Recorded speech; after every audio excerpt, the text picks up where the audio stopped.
நம்ம ஸ்ரீகுமரன் தங்க மாளிகை ட்ரிபிள் ஸ்டார் திட்டத்தில் நீங்களும் ஆகலாம் super star. Download the SKTM Jewel app today. இந்தியாவில் தேர்தல் வெற்றிகள் திருடப்படுவதாக கூறிய ராகுல் காந்தி 2024 நடைபெற்ற மகாராஷ்டிரா சட்டமன்ற தேர்தலில் பாஜக எப்படி வென்றது என கேள்வி எழுப்பினர். இந்திய தேர்தல்கள் நியாயமானதாக நடைபெறுகிறதா என்பதில் தனக்கு மிகப்பெரிய சந்தேகம் இருப்பதாகவும், இது எல்லா முறையும் நடப்பதில்லை, ஆனால் தேவைப்படும் போது நடக்கிறது. இதை நான் சிறிய அளவில் நடக்கும் தவறாக நினைக்கவில்லை. தொழில்முறையாக ஜனநாயக அமைப்புகளை கைப்பற்றுவது பற்றியது எனவும் கூறியிருக்கிறார் ராகுல் காந்தி. இந்திய தேர்தல்களை 5 வழிகளில் திருட முடியும் என விமர்சித்திருக்கும் ராகுல் காந்திக்கு தேர்தல் ஆணையமும் பதிலடி கொடுத்திருக்கிறது. முதலாவதாக 2023 ஆண்டு தேர்தல் ஆணையர்கள் நியமிக்கப்படும் போது பிரதமர் மற்றும் உள்துறை அமைச்சரின் அதிகாரத்தை பயன்படுத்தி 2:1 என்ற கணக்கில் தேர்வு செய்தனர். அதில் 3வது நபர் எதிர்க்கட்சி தலைவர்.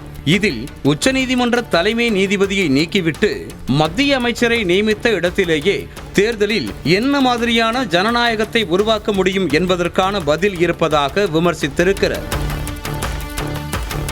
தேர்தல் ஆணைய தரவுகளின்படி மகாராஷ்டிராவில் 2019 சட்டமன்ற தேர்தலின் போது மொத்த வாக்காளர்கள் எண்ணிக்கை 8.98 கோடி. அடுத்த 5 ஆண்டுகளில் 2024 மே மாதம் நடந்த மக்களவை தேர்தலின் போது மொத்த வாக்காளர்கள் எண்ணிக்கை 9.29 கோடி. அதே சமயம் 2024 நவம்பரில் நடைபெற்ற சட்டமன்ற தேர்தலின் போது மொத்த வாக்காளர்கள் எண்ணிக்கை 9.70 கோடி. 5 ஆண்டுகளில் 31 லட்சம் உயர்ந்த மொத்த வாக்காளர்கள் எண்ணிக்கை 5 மாதங்களில் 41 லட்சம் உயர்ந்தது எப்படி என கேள்வி எழுப்பியிருக்கிறார்.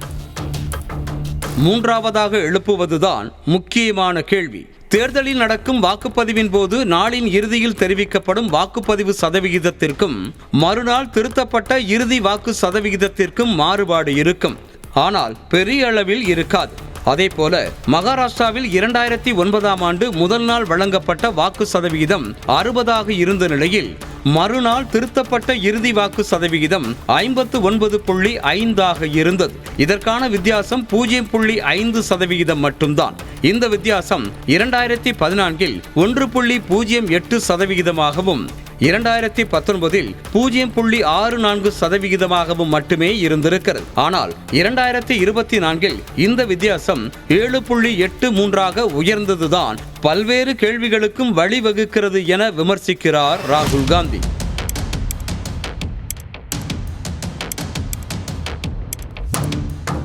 ராகுல் காந்தியின் விமர்சனத்திற்கு பதிலளித்திருக்கும் தேர்தல் ஆணையம், மொத்தமாக 6.4 கோடி பேர் மகாராஷ்டிரா சட்டமன்ற தேர்தலில் வாக்களித்தனர். 1 மணி நேரத்திற்கு 58 லட்சம் வாக்குகள் சராசரியாக பதிவானது. கடைசி 2 மணி நேரத்தில் சராசரியாக மணிக்கு 65 லட்சம் வாக்குகள் பதிவானது. இது ஒன்றும் சராசரியை மீறிய சதவிகிதம் அல்ல, வழக்கமான ட்ரெண்ட் தான் எனவும் விளக்கமளித்துள்ளது. நான்காவதாக 1 லட்சம் வாக்குச்சாவடிகள் உள்ள மகாராஷ்டிராவில் பாஜக 12,000 வாக்குச்சாவடிகளை குறிவைத்து 85 தொகுதிகளில் பெரும்பாலான தொகுதிகளை வென்றதாக விமர்சித்திருக்கிறார். புதிய வாக்குகளை சேர்த்ததையும், பாஜக சட்டமன்ற தேர்தலில் 149 தொகுதிகளில் போட்டியிட்டு 132 தொகுதிகளை வென்றிருக்கிறது. அதாவது 89% தொகுதிகளில் வெற்றி. ஆனால் நாடாளுமன்ற தேர்தலில் பாஜக இதே இடங்களில் 32% வெற்றியைத்தான் பெற்றிருந்தது என விமர்சித்திருக்கிறார் ராகுல் காந்தி. வாக்குச்சாவடி குறித்த புகார்களுக்கு தேர்தல் ஆணையம் வாக்குச்சாவடி முகவர்களை அனுமதிக்கிறது. அதில் 27,000க்கும் அதிகமான காங்கிரஸ் முகவர்களும் உள்ளனர். அப்படி இருக்கும்போது தவறு நடைபெற்றிருந்தால் அவர்கள் கூறியிருப்பார்களே, அவர்கள் ஒப்புதலோடுதான் சீலிடப்படுகிறது. அதனால் இந்த குற்றச்சாட்டு அடிப்படை ஆதாரமற்றது என்கிறது தேர்தல் ஆணையம். கடைசியாக CCTV காட்சிகளை ஆய்வுக்கு உட்படுத்துவதில் உள்ள கட்டுப்பாடுகளே எவ்வளவு வாக்குகள் மோசடி வாக்குகளாக செலுத்தப்பட்டுள்ளன என்பதற்கு உதாரணம் என விமர்சித்திருக்கிறார். இப்படித்தான் ஜனநாயகத்தில் பாஜக விஷத்தை கலந்து தேர்தல்களை திருடுவதாக கூறியிருக்கிறார் ராகுல் காந்தி. இது பீகாரிலும் தொடரும் என அவர் தெரிவித்திருக்கிறார். முறைகேட்டு புகார்கள் குறித்த விமர்சனத்திற்கு பதிலளித்திருக்கும் தேர்தல் ஆணையம், தேர்தல் நேரத்தில் 89 புகார்கள் பதிவு செய்யப்பட்டன. அதில் முதல் விளக்கத்திற்கு பிறகு ஒரு புகார் மட்டுமே மேல்முறையீட்டிற்கு வந்தது. இதன் மூலம் காங்கிரஸ் உள்ளிட்ட கட்சிகள் விளக்கத்தை ஏற்றுக்கொண்டதாகவே அர்த்தம். அதனால் இந்த விமர்சனம் ஏற்புடையது அல்ல என தெரிவித்திருக்கிறது. இன்னும் சொல்ல போனால் 2024 டிசம்பர் மாதமே இதற்கு தேர்தல் ஆணையம் தரவுகளோடு காங்கிரசிற்கு விளக்கமளித்திருப்பதாகவும் அது தேர்தல் ஆணைய இணையதளத்தில் இருப்பதாகவும் கூறியிருக்கிறார். இதில் யார் சொல்வது உண்மை என ஆராய்வதை விட ராகுல் காந்தியின் கேள்விகளுக்கு தேர்தல் ஆணையம் சொன்னதுதான் நேரடியான பதிலா? தேர்தல் ஆணையர்கள் நியமனம் குறித்த கேள்விக்கு மத்திய அரசின் பதில் என்ன?